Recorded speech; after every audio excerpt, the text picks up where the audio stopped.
Hello, you have discovered the Marry Your Best Friend podcast. This is episode 4, and I'm John. I'm seated next to my beautiful wife of 33 years, Suzanne, and we both hate dead duty. That we do. Hate it. It's the worst. Maybe we should describe what dead duty is to people who don't know what dead duty is.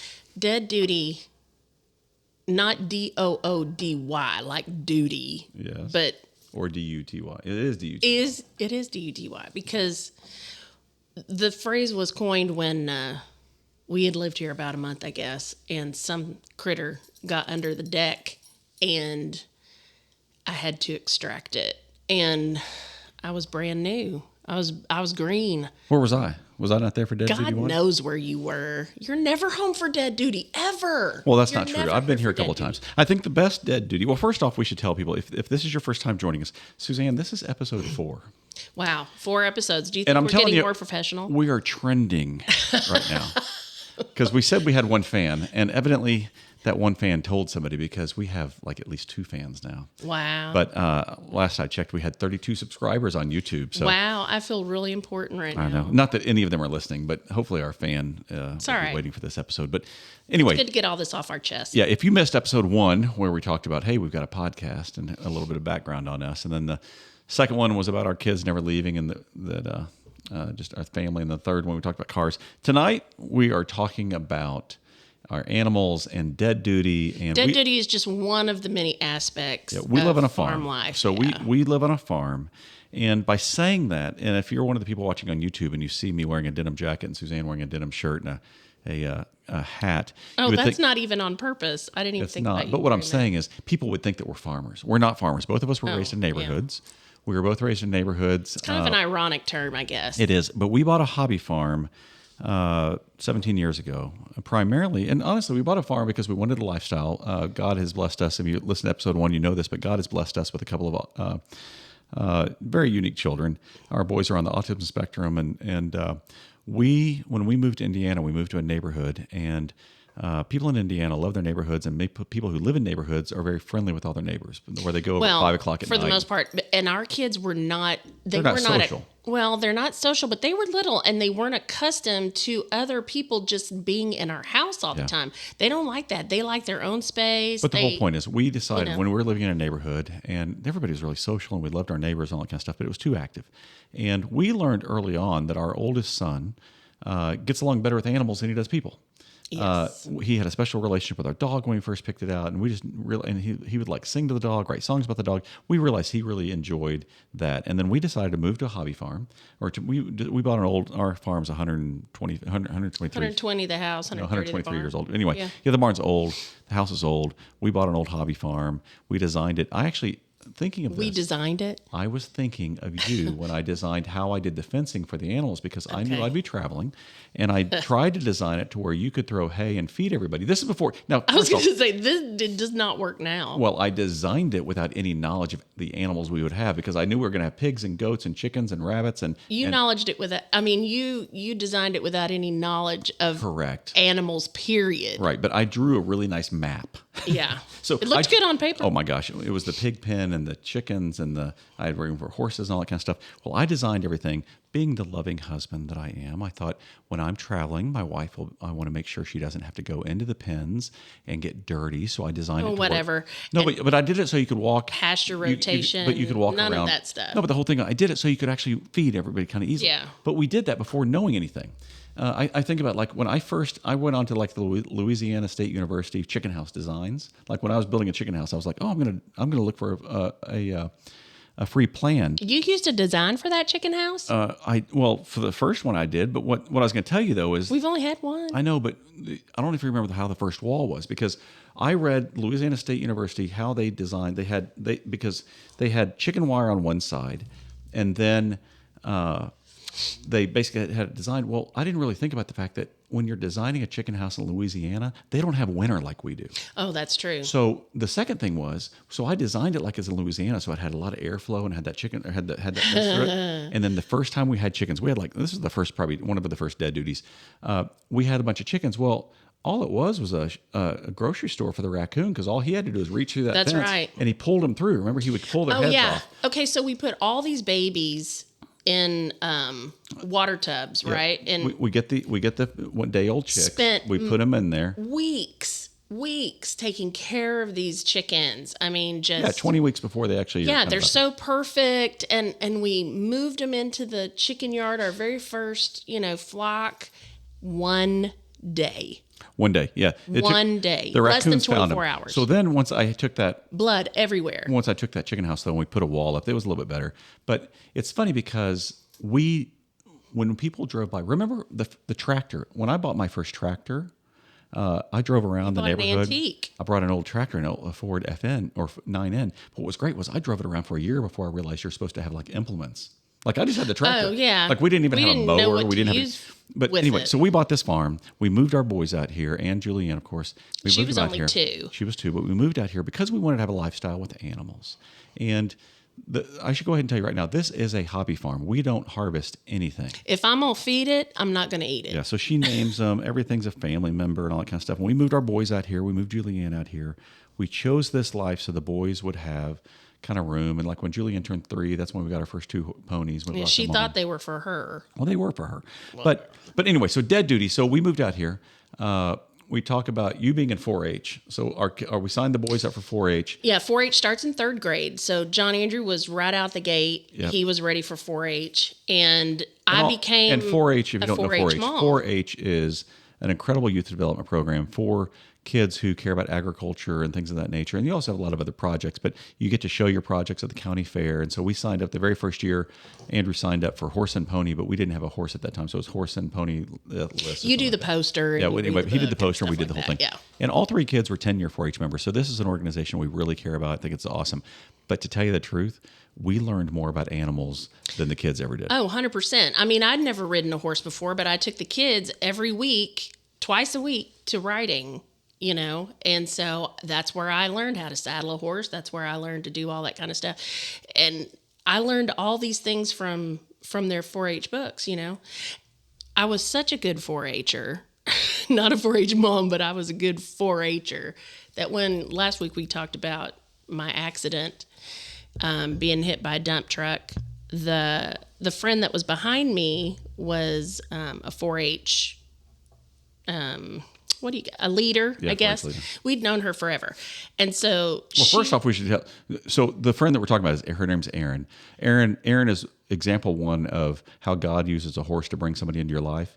Because that first 4-H fair, That's right. the very first 4-H fair that we went to where John Andrew had a horse, I had bought a little pony. We named her Danica after Danica Patrick, and she was hard to get along with and really spirited and fast. We didn't realize that this pony that we bought our kid to ride in 4-H, like who's a brand new rider, we didn't realize this pony was like a trained barrel racing pony. yeah, it was a race. It was a race And horse. so the she moment was that we put fast. John Andrew on that horse, we were horrible parents because it's like that horse just took off. He didn't know what to do. He didn't know what to do. But the very first class we ever showed in, that Danica won. We were so stupid. No, but Danica won grand We were champion. just It's funny because he showed the horse in the first 4-H class. They're like, "Oh, you got to get in there. You got to get in there." This is our first time to ever show anything. And Danica I didn't wins. even go. I know, but Danica, I was at home. Danica wins the class. And then we're like, "Oh my gosh, we got a blue ribbon. We're happy as can be." Well, then they came over and said, "Get back in there. It's for grand champion." We didn't even know what grand champion was. No idea. Which is the purple ribbon. And if you're a farming person, a purple ribbon's a big deal. But anyway, so we go back in there. He wins grand champion. He was so little. Halter, whatever it was. He was 3rd grade or 4th grade. 4th grade. 4th grade. But anyway, so Aaron, after seeing us have a horrible first year affair where John Andrew was thrown off the horse. We where were so clueless. He hit the ground. The horse was fast.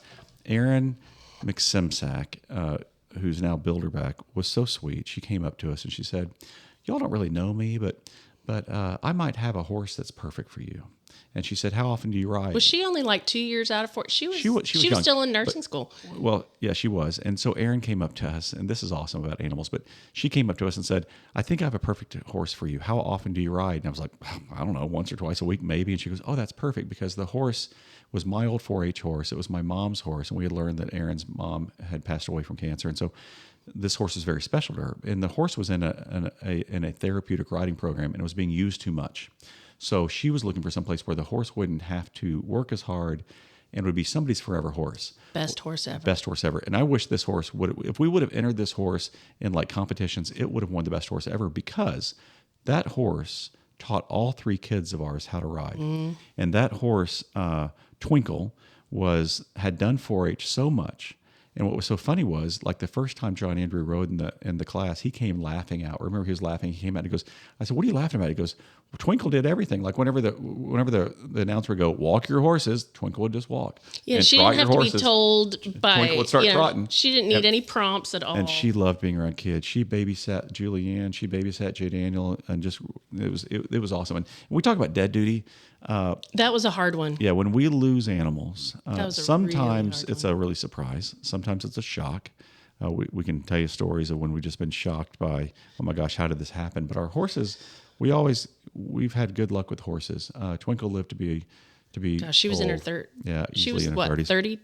Yeah, and Aaron came over when it was time to put her down, and our kids. We took them out of school because they had to be there to say goodbye. It happened on a Sunday, if you remember, because it was a Sunday morning, and I think we went ahead. No, because we went ahead and we went to church. The kids were dressed up, and we took some pictures of them. Right. She was laying out by the barn, and so Aaron came over and stayed with her. And we went on to church. We were kind of waiting on the vet to come and do the final, I guess, whatever you have to do. And so we went on thinking that, well, we'll just wait and see what happens, and surely we can make it back. We'll distract the kids. We get a phone call during Sunday school, and I just lost it. We hadn't really had as much dead duty, as we call it, at this point. This was our first big one, and we went home and we called friends, and of course, I'm making cookies and they're digging a hole in the back with the backhoe, and this is funny. This lightened the mood. Came out here with the excavator to dig the hole. Yeah, so he's standing out there and he says, "Do you want to come out? The hole's done." And they're gonna. This is Buck. And Bruce. Yeah. And we're gonna, lay Twinkle in it. And so we went outside, and I look over, and Bruce just tosses this Kroger sack into the big hole with Twinkle. And I said, "What are you doing?" He goes, "Well, couldn't find my barn cat for a couple days. Found her. Mind if I just put her over here in the hole?" So there's somebody who's been living on a farm a lot longer than we have. So because the ceremonial of burying was not very good. Well, we've now gotten to that point, I think, where it's kind of that way. Well, but if we think about it, Twinkle was an awesome horse, horse of the year, awesome, incredible horse. Taught all 3 kids how to drive or how to ride. And then another horse that came into our life that Natasha gave us was Rosebud. Oh, and Rosebud was Rosebud. Awesome. And then when we had to put Rosebud down, Natasha came over during that period of time. He was and old too, both man. Aaron and Natasha are still in our life. I mean, like, Absolutely. God uses a horse to bring people in your life. And then I had another horse. My first horse was Cheyenne. And great thing about Cheyenne, one thing, Suzanne and I celebrate Christmas, and I hope we do. I ordered a custom pair of chaps, really fancy chaps for me to wear, and they arrived. Unbeknownst to me. Yeah, unbeknownst to you, they arrived in like October, and you were like, It wasn't that long. It was. Anyway, it was October, maybe early November, and you said, "What are those?" And I said, "Oh, they're mine." And you said, "Wait, it's Christmas. Like, you need to put that away." So you said that's going. Yeah, to the because tree. you're hard to buy for. So I thought. Either way, so you took my custom made chaps, you put them under the bed, whatever it was. Well, Bet the hell I did. well, Wrapped them long up, story gave them to you short, for Christmas. my horse dies on Christmas Eve. So on Christmas Day, I open up my brand new chaps and I'm wearing them around the house. I don't have a horse, but I have a custom. It was sad, but then it was so sweet because John Andrew came over and said, "You can ride my horse if you want to," but I'm walking around the house with my chaps on and had no horse. But anyway, so all 3 of those horses are buried here, and then I will tell you the best. Are we supposed to know? Are we supposed to tell that? Because I don't think we're supposed to bury stuff here. Okay, well, the best. We have a lot. Let me tell you what happens when an animal dies. So the best dead duty story has to be the llama. We got a couple good ones, but this is a good one. But so when we moved here, we bought our first animals that we bought out here were goats, and some people we bought some goats off of. We had like 2 or 3 goats when we first started, remember? Sweet Isaac. And these people came over and said, "Hey, would you by chance want a llama?" And I was like, "Sure, why not?" We were so green. We had no idea what we wanted, what we didn't want. I wanted it all. Well, I wanted I had a everything. fence. I said, "Okay, we'll put the llama over here." And what You called it the reindeer pen. Well, no, the reindeer pen is still there. That's where the goats are now. But the last pen where the pigs are now, that was originally where we put the llama because it was all grass back then. But anyway, so we got this llama. And I was like, "Oh, this is going to be great. I know nothing about a llama. I'll buy a book on a llama." And I'm going to get on a plane and fly away and leave my wife and children with this llama. But when the llama first got here, we had the llama in the pen. When those people dropped that llama off, it was funny because they handed me the llama. We walked it back to the pen. We closed the gate. And I was locking the gate, like putting the little fence on it. And while I'm just locking the gate, these people have already hightailed it down to their trailer. Remember, it was parked out here in the street, and they were leaving. And I came walking into you. We have a huge picnic table, a big old picnic table, and they had brought posters, 4-H posters, and they had brought books and everything, and it was just piled up on that table. And then while I was looking at stuff, I looked up, and they are just driving away. Well, I told you, I said, "Suzanne, I don't know much about llamas. I didn't know anything, but I don't know anything about llamas. And something's probably wrong with this llama." And you said, "Why would that be?" I said, "Because those people hightailed it out of here." Yeah, they were gone. And so what we didn't realize was this llama, there's a thing like a mad cow disease with llamas that if you hand feed a male llama when they're a baby, they have no fear of humans when they're about 2. And a lot of them have to be put down. Well, this one should have been put down because it was really aggressive. And what do we call him? Cusco? Yeah, Cusco was his name. You weren't allowed to look at him in his eyes. Yeah, we would just walk around the pasture and you had to keep your face like down. Yeah, like you weren't allowed to look at him. It was like he was holy. And every now and then you kind of look at him in his eye and he would like spit at you and be real mad. Yeah, it was so gross. Well, so John Andrew, who is the animal whisperer at this time and loved animals and stuff, he goes out there and I should say we also have dogs. And the quick little preface to this is we had 2 dogs, Molly and Boots at that time. And Molly was super protective of this dog. And she was a hunting dog. She was a hunting dog, and Boots was a blue heeler Labrador cross. Those are 2 good stock dogs, farm dogs type things. Well, when John Andrew when we first moved to Indiana, he had picked out Molly and had raised Molly. And so Molly was very protective of him. And the first time the school bus came to pick him up, do you remember? Molly sat in front of the school bus and would not let that bus leave because he got on that bus and he was protecting him. So this is how protective this dog is. So long story short, or make it a long story longer. You are making the long story. John Andrew goes out there. He's realized that he can get close to the llama and feed it up close, and the llama would start looking at graham crackers. So he would feed him graham crackers or fig Newtons or something like that. But went out there with graham crackers. Well, one time the llama wanted more graham crackers, and John Andrew was holding it. Well, the llama kind of attacked him and knocked him down.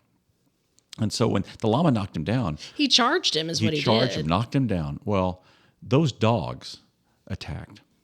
And from that point forward, once those dogs had it in their mind that they had hurt or gone after John Andrew, that was done. So then I fly out of town. Well, it happened 3 times. So the first time it happened, it was in the front pasture, and I'm cooking dinner, and my neighbor who lived, now mind you, all of our houses are at least 5 acres apart. Okay, she's the one on the very end, and she calls me, and she says, "What is going on at your house?" And I said, "What are you talking about?" And the dogs were attacking the llama in the front pasture. So I run out there and we, quick stop it and put the llama up. I nurse him back to health. Well, and the dogs for weeks. Yeah, the dogs would rip out the hindquarters because it happened 3 times. I thought it only happened twice. 3. It happened. Oh, trust me. It was 3 times. Okay. So I nursed him back to health, and just as I released him out into the pasture, they did it again. They went after his butt. They tore him all up, brought him back in. The last time. When you say you're nursing him back to health, I mean, you had to put that red stuff in its wound and its wound care. His skin was pulled all the way off. off. It's just muscles hanging there. But anyway, so you're taking care of the llama. The 3rd time, and I'll tell you this, and we're getting back to dead duty. I have a rule. Suzanne and I have experience because I travel a lot. I've learned that the things that happen when bad things happen in your home, that's one thing. When bad things happen and you're on the road, it's a whole different deal. So and I've also learned the better my trip is, usually the worse thing happens. It's going to be. And so and think about this. It's if you have a water heater that goes off that breaks at home. If I'm home, that's like a number 3 on the 10 Richter scale. It's not that big of a deal. If the water heater goes out while I'm out of town, that's an 8 because I'm not there to take care of it. So same kind of thing. It's like I go out of town. It's one of these trips where my client, we were on a private plane. We flew to New York. I had a nice hotel. Yeah, it must be nice. Well, anyway, we go to the. Is that super nice? The Because problem how was, does that the work problem for was me? I left my phone at the FBO where the plane lands, and I go to my meetings. And I come back to the FBO, and the lady's like, "Sir, your phone was ringing like 20 times." I was like, "Oh, really? Did you answer?" It says, "Yes. You need to call your wife right now." So I'm like using a limo, flying in a private plane, and the call that I get with you is, "Go ahead." What? It was bad. Yeah, the call was, "We have to put the llama down." And the vet's coming out to put the llama down. They told me I have to drag the dead llama to the side of the road. Did I not get you till the? No, you had That already was after you had it already was got the already vet. done. You had already Yeah, got the the vet was here, They and put the llama down finally. I got a couple of rendering stories. Yeah, and rendering the stories. vet said once those dogs had it in their mind that llama was going to attack your kids, they were going after it. Yeah. So we understand that. But then once the animal was dead, this is the first big animal that we had lost. And so the vet comes and puts the animal down and basically leaves. Like, here you go. Here's my bill. Yeah, and I We'll see said, you. "What do I do? Who do I call? Are you going to take this with you?" And he just looked at me like, "No." And I said, "Well, who do I call? I don't know what to do with it." And it's just Meanwhile, laying at the back I'm of my enjoying my pasture. life. And it is way the heck back. And so he said, "Well, I have a number for a rendering service and you can call them." So I did. I rush in the house and I call them up and I said, I explained I have this llama and it's dead. It's in the back. My kids are still at school, mind you. And I was trying to get this done before they got home because it was a massacre. Like there was bones sticking out. It was really bad. And she goes, "Well, we're not allowed to come on your property." And I said, "What do you mean?" She goes, "You're going to have to pull that to the end of the road." I said, "What? Like drag the dead llama? Drag this giant llama to the end of the road and you're going to pick it up there?" And she said, "Yes, that's what you have to do." So this is basically when I call from New York. Yeah. I said, "So what's going on?" You said, "Oh my God, I got to drag a llama. How do I do this?" And I just put anyway. a tarp over him and we had a little service. Well, and then thanks to Cub Scouts, we became friends with Roscoe Dorsey. And Dorsey owns Dorsey Excavating. From Yes. that point forward, Roscoe became one of our best friends because Roscoe has assumed the dead duty whenever any big animal would arrive. Actually, Any animal. Any animal. Whenever an animal, the small animals, we at least act like we bury them on the property. I've dug many a hole by myself. But anyway, Sweating. so the llama story is probably a good one because you nursed it back to health 3 times. Finally, it went down. You had to drag it to the corner, or you had to. No, drag it. I didn't drag it anywhere. I put a tarp over it and left it. And Roscoe couldn't come for a couple days, and I was so he just did come. praying that it was That was the not first going to time he be came and buried. super hot. Yeah, and the good thing about Roscoe, just a word to those of you that are burying animals on your own property. Make we're sure not you know. supposed to do it. Make sure you know where all of them are buried because Roscoe, our friend who owns an excavation company, actually knows where all of them are. So he knows where each of the horses Yeah. is, and so he kind of just goes right next to it and kind of digs another hole. Yeah, we have it's all out there. So So John, I will tell you, let's move off the llama. Let's talk about goats, okay? Because first well, off, I got another rendering story though. okay, If we're going to talk about when ahead. rendering men, when they come, I had a pig that I loved very much. was this Ginger or Marianne or It was, we lost Ginger first. Yeah. And so anyway, she was in her house. They had like a dog house. She was in her house and I was so worried about her and I went to the vet and anyway, I went out the next morning and she was gone and I was sad. And so I thought, well, she died in the house. in her little house. And she was a mini pig, but there wasn't a lot that was mini about her. She was a chunky mini pig. And so I called him and he said, "No problem, we'll come out and get it." And I said, "You don't mind getting her out of the house?" And he said no. So he came and I did not expect to see the man that I saw pull up, and he pulled up in a truck and he got out and he scared me a little bit. He was pretty scary. He had about 3 teeth in his head and was not a conversationalist and did not understand that this was a pet. It was definitely not a, farm animal. Do I want to know what he did? Well, he came, I showed him where she was, and I said, I tried to subtly tell him that she was beloved and everything. And he just reaches in there with these big giant claw things, these plier things, and just starts yanking her out. And I said, "Oh my gosh, I can't look." And he went, "Oh, sorry, ma'am." And I just like turned around. I said, "I can't be here for this." And it was very scary. Well, I will tell you. So you love animals, and they seem to love you. And you've bottle fed, follow me but you've wherever bottle I fed go. all those goats that we have, and you have them as babies, and you grow up. And then we had one goat. How old did Isaac live? He was a big old boar goat, and it's like dogs. The bigger they are, the shorter of a life they have. The smaller they are, the longer. Yeah, but they still, live. our And he vet was said that probably- he's never seen a goat live that long. Yeah. So when he got polio. Yeah, he got polio, whatever. He was old and couldn't stand and should have been put down, but you couldn't let go of him. No, I would stick a bale of hay under his belly so that he could stand up because he couldn't stand up by himself. And then when he wanted to go someplace where he needed to go, I'd put him on the sled and I'd just pull him. Yeah, and so we had to go to the vet, and we pulled him on a sled into the trailer, went up to the vet, and the vet said, so "Suzanne, sad. it's time to put this animal down." And I said, "But he's looking at me with those eyes. Do you see those eyes? But he could be saved." But the vet goes, "Suzanne, I've never seen a goat live this long. He's had a good life. It's time for him to let it go. Let him go. Anyway, It's and a goat. then I remember one time we lost another goat for some reason. And first off, Many goats we have lost. we've learned about animals that some animals will fight for their life.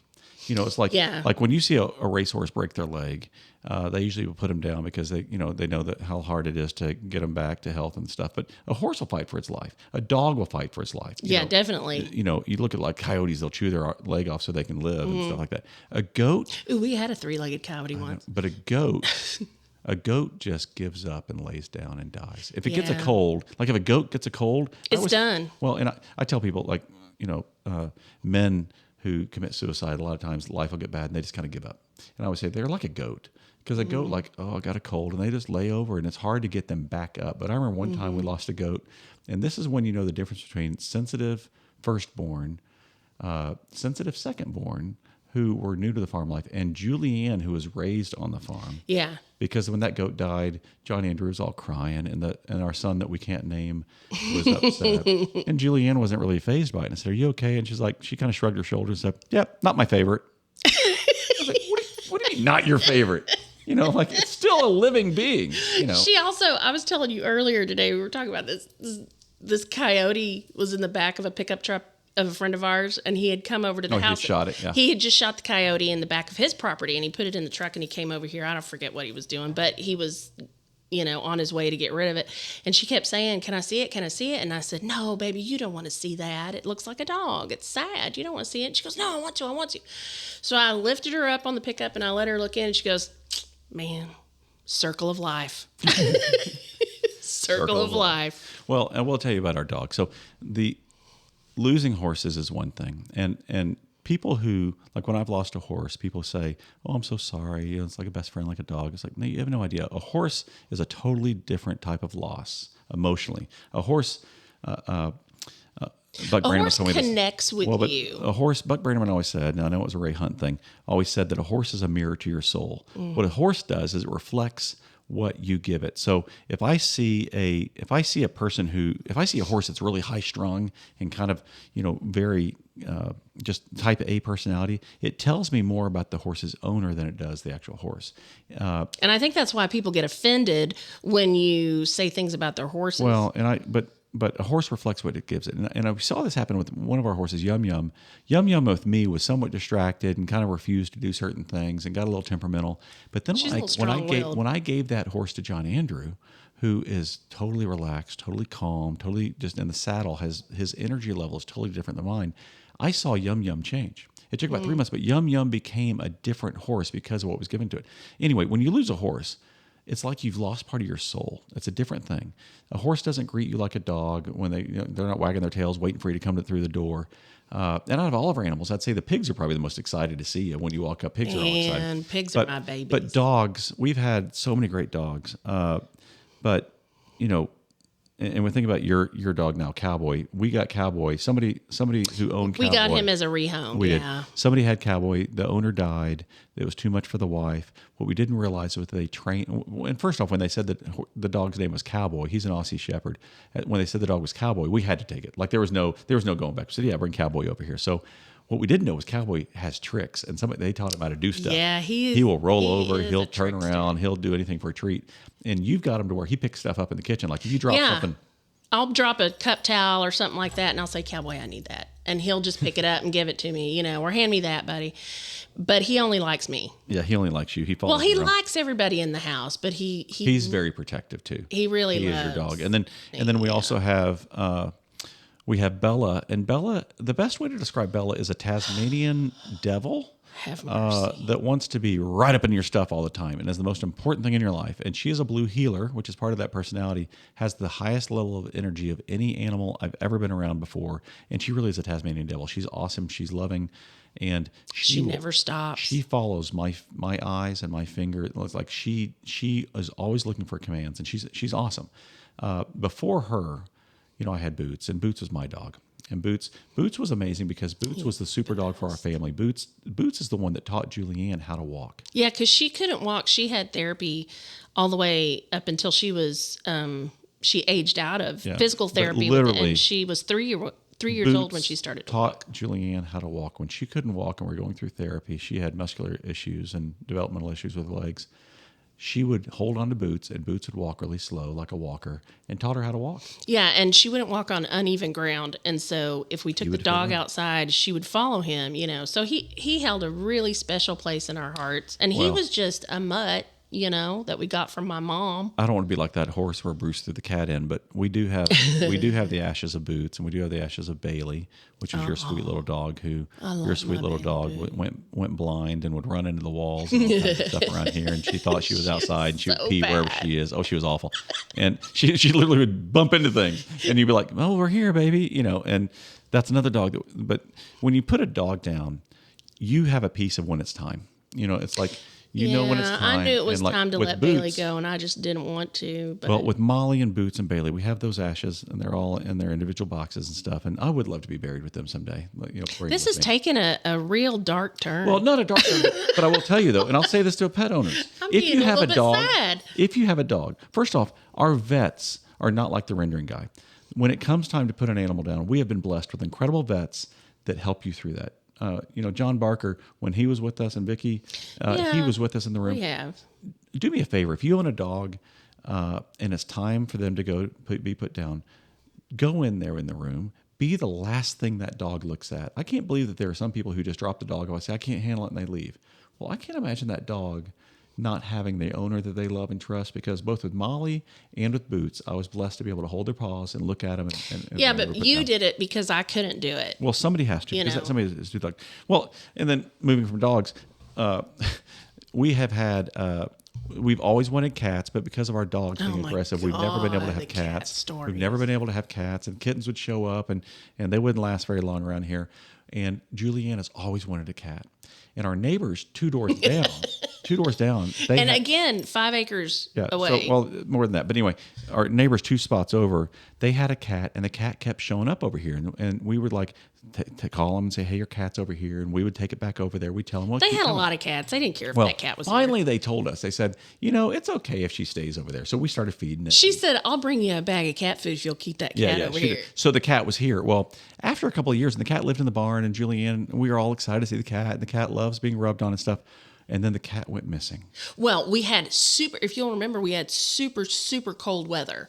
And I guess this wasn't this winter, but it was the winter before. And it was so, so cold. Well, I'm giving her hard food, just like dry food. Yeah. And I would crack the garage door, and she could go in the garage door, or she could go in the barn. I mean, she's a barn cat. She is a barn cat, but let me get to the story. So, but you have to know how cold it was. She disappears. Like, we don't know where she is. We're worried she's dead. Yeah, it was so cold. I thought she's frozen out there somewhere. If we're boring you with dead stories, this is not a dead story. This is a living story, because then we find out that the cat has moved next door. Yeah, she has moved from the Motel 6 to the Hilton next door. Yeah, and we find out that those people over there. Suzanne was so mad. She goes, they can't believe they stole our cat. I'm driving by and I see that cat in their front yard, and I was like, "That's my cat." Well, it is your cat, but you were mad somebody stole the cat that you stole from somebody else.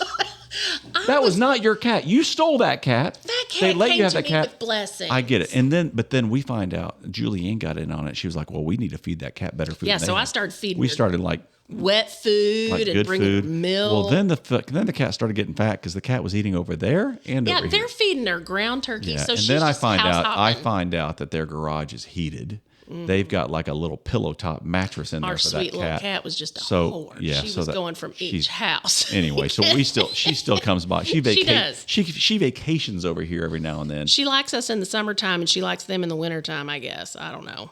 Well, that cat's alive, and we still see it all the time. But you think about how many chickens we've gone through. I remember we lost. I'm down to 3 right now. Well, but do you think about all the chickens we've had? Freeloaders, they're like not you even said, laying. we raised them. We raised them in like a water trough until they're a certain size. Then we put them under heat lamps the whole time. Then we move them outside. It takes 20 weeks till they finally start producing eggs. It is hard work, too. But you think about everything that's killed cats out here. We've had coyotes eat them. We've had foxes eat them. We've had hawks. You mean chickens? Eating our chickens. Yes. So coyotes have eaten our chickens. Hawks have killed our chickens. An eagle came by and ate a And you're chicken. not supposed to shoot a hawk. You're not supposed to shoot a hawk, and I'm not going to tell a story where somebody might have shot one, but that's because that might throw me in jail. But anyway, but chickens. One time I go out there, and this is really bad on dead duty when we know what kind of animal killed the chicken based on how the carcass is. Like we know if it's a raccoon because raccoons eat it differently than a possum. Yeah, does. they pull the head off and it's real bloody. But Yeah. one and year, a possum eats the inside. A fox, the raccoons are the worst because they It's carry gross. the raccoons take the chickens up to the barn. It's like taking takeout. it's like they're going winter chicken dinner. Yeah, They but it's like they pull in, grab the dinner, and say, "I'm going to eat this at home." Then they go up into our barn, up in the Yeah. upper loft, and eat the chicken. Then we've got to clean out the dead carcass there. And I always know there's a chicken that's been killed upstairs because the blood comes through and hits the ground well, down and below. there's I'll see- feathers everywhere. Yeah. Yeah, this is awesome. Well, but I hope people are not listening to one this at time, dinner. this is important if your kid's with you and you want to teach them about animals. One time I walked out there and we opened up the chicken house and all the chickens were dead in a pile. And this was not a Yes. raccoon. This was not a fox. We It was found creepy. out They were just laying They were down. all laying there, and I couldn't see where their heads were intact. All the feathers I were. wasn't home. I was at a Well- 4-H thing, and you called me Oh and my you gosh. said All they're of our just chickens. all dead. I have no idea. So Well, I we come found home. out, and we looked at where the marks were. We found out that No, I had called the 4-H leader, and she came over. we found out that it was a mink. Mm-hmm. A mink is a small animal that, of course, when I said mink to Suzanne, she was like, "Ooh, how many can we get?" I was like, "No, stop." I was Evidently, there was a thinking, mink, Ooh, gloves. and mink kill for sport. Mm-hmm. Just for the taste of the blood. And so that mink got in there, slipped in through a very, very small hole. Because you remember after that mink left, I did a whole new chicken house and rebuilt everything, trying to close up all the I holes. wouldn't say it was a whole new chicken house. It's the same chicken house. I just put new siding on it and tried to make close up all the Yeah. holes. But that mink got in Upgraded. there. Do you remember? So after the mink killed it all, because we got pretty good with traps around here, trapping raccoons and trapping different things. But that mink would only kill a live bird. Oh, and so we that's borrowed. We were like, "What do you mean?" They said, "Well, you might want to put another bird out there to use as bait." No, And we're I like, asked him. I asked the critter guy. I called the critter guy, and I said, "Come out First here and off, tell me what it my is." wife was raised at Neiman Marcus, and now she has a critter guy. Yeah, I have a critter guy. So I called him, and then he came out, and I said, "How can I get him to come back? Because I obviously don't, not have any chickens now. So what am I, going to lure him back with? Because I wanted to catch him." And he said, "Well, you got to put some bait in there." So I had a neighbor down here who had a couple roosters that she did not like, and I said, "Can I just take that rooster? I'll bring him back. I'll put him in a cage." And she goes, "I don't care what you do with that rooster." Poor guy. We put got him in a somebody cage, else's and I put him in rooster. the chicken house so he would make noise and stuff, and he was literal bait. Yeah, he was literal bait. I kind of felt bad because it was like dead man walking. We knew he was going to die eventually. But he, what? He didn't. That He stupid didn't. mink never came back, So, and he didn't take that I will chicken. tell you, when we first moved out here and we were losing chickens, and there was a raccoon that I remember I would sit out all night long trying to find that raccoon, and I'd want to shoot it and trap it. And so finally, We even had a camera. yeah, so we had a field camp. But anyway, At some point. I went out there and I was keeping on social media on Facebook. I was telling people the score: raccoon 4, John 0, raccoon 5, John 0, because each night I go steal a chicken. And then finally, I was said, "Oh, I think I'm going to get it tonight." Well, once I caught it, and I told everybody I caught it, somebody replied back there and said, "Oh, don't kill it. Don't kill it. Don't kill it. Don't kill it. You know, there are places that will take that raccoon and rehome it." Yeah, good luck. Have fun with that. Well, do you remember what happened? They're mean. But I called, and the animal rescue place said they don't take raccoons, and I needed to call the animal control, so I called animal control, and animal control usually calls me. Well, animal control, that's another episode. Animal control bringing you animals. They're on my speed dial. That's actually the police. The Fisher's police, if they find an animal that's not a dog or a cat and they don't know where to go, they just bring it to me. But what I was going to say is, so then the animal control said, "We don't do that, so you need to call the sheriff's department." Sheriff's department told me I needed to call the city. I finally get a hold of somebody. This is like 5-6 calls later. I finally get a hold of somebody with the Noblesville city, and they said, "Oh, you trapped a raccoon. Let me tell you what to do with that. Why don't you drive about 5 miles outside of town, find yourself a grove of trees, and release that raccoon." And I said, "Ma'am, you know we live about 5 miles outside of town. I have a bunch of trees. Evidently, this is your raccoon." So what I did was I drove downtown, opened the raccoon trap on the square, and let that raccoon off downtown Noblesville. So sweet. Yeah. So that was not a dead duty. We had skunk dead duty. I said, "This must be your raccoon." Skunks. Do you not remember that? I remember. Oh my gosh, yes, they had babies. They had babies.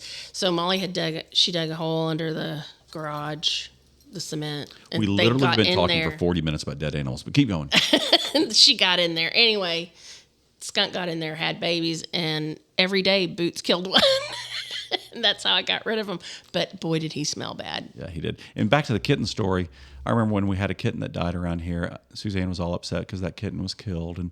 And I said, "Well, we teach our dogs to kill everything. Like the dog killed all the skunks one at a time. And we can't celebrate that they killed a skunk, but then get upset when they kill a little black cat that looks just like a skunk." It was kind of sad, though. It was kind of sad. Well, so let's be happy. Let's be happy. Birth of goats. We love having goats. Yes. We've been here, and I remember the first time we had goats, and you were out there with your fancy jewelry on, your linen shirt, and you're pulling a goat out of helping it. I did it all. Yeah. So I'm a self-made farm girl.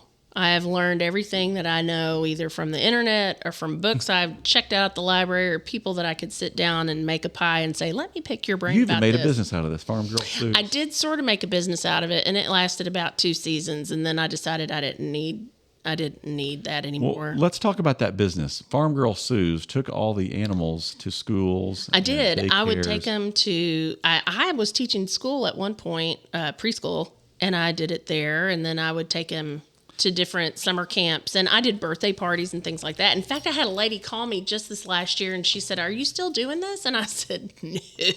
Well, here's the funny thing. I've had a birthday. When you hear that Suzanne has a business done. and she's taking animals like a goat and a chicken, a rabbit, and a pig, you just in your mind, you're probably picturing a nice trailer hauling them with a pickup truck in front of it.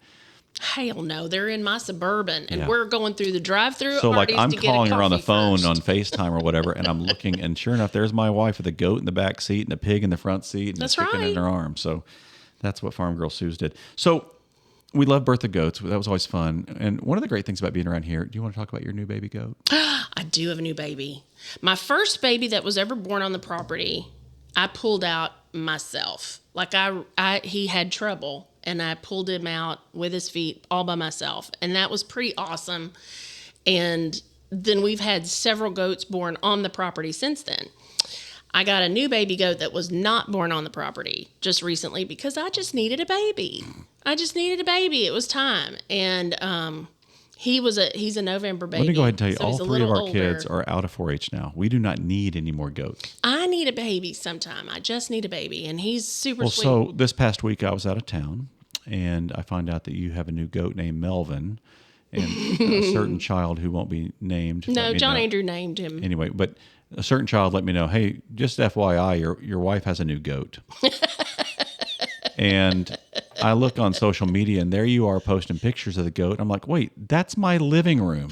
Well, yeah, it was. But I'm he out of town. But hold on. 2 days before, you had the maid come here and clean up the whole house, and you're saying how great the house was. And Yeah. 2 days later, you've got a goat in the living room. Well, he was sweet. And he just needed to spend the night in the house one night. Just one night. Yeah. There were lots of times when I would get phone calls from John saying, is that a goat in our dining room? One time I put diapers on and I just cut a hole for his little tail to come out so he could stay in the house with me. Anyway, so we have new goats, and I will tell you the best thing about living on a farm is you do get to experience the full circle of life. And I'll tell you, there's nothing. People always want to come out here and have fun with us, but we have to feed 2 times a day. You always have to make sure water's out there, and all the animals have their own different distinct feeding patterns and things of that nature.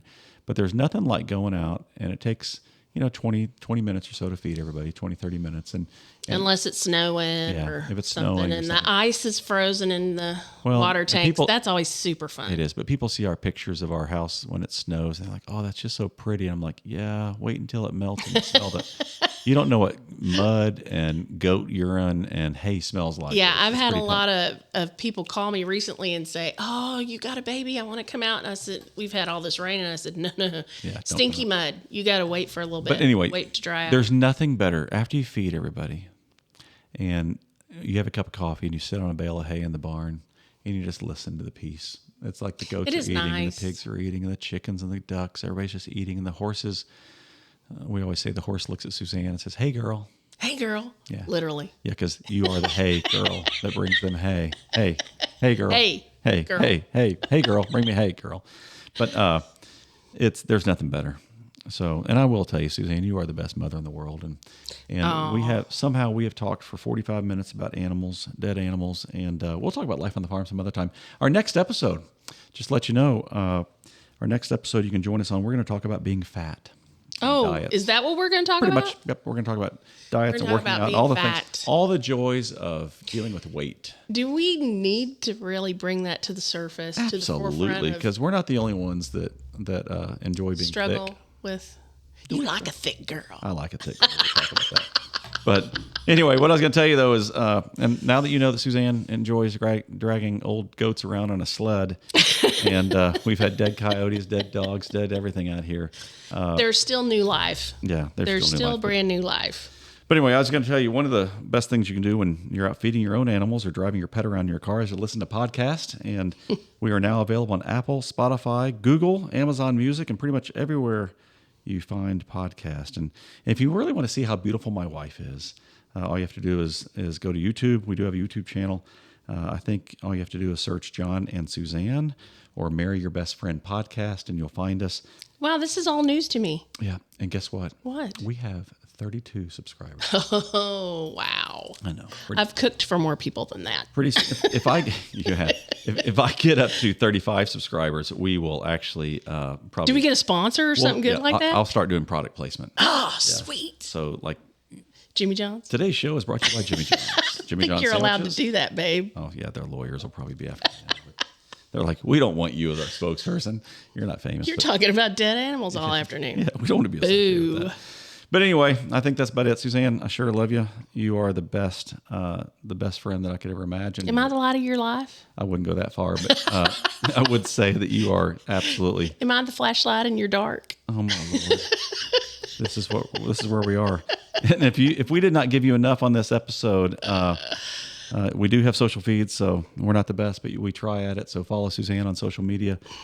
She won't accept your friend request. But, I won't, man. I got enough friends, but you can follow her. Yeah, you can troll her and all that kind of stuff. So anyway, thanks for joining us. Join us on episode 5. We're going to talk about all kinds of fun stuff. Oh boy, we're going to talk about being fat. That's my favorite. Is it really? Obviously not. All right.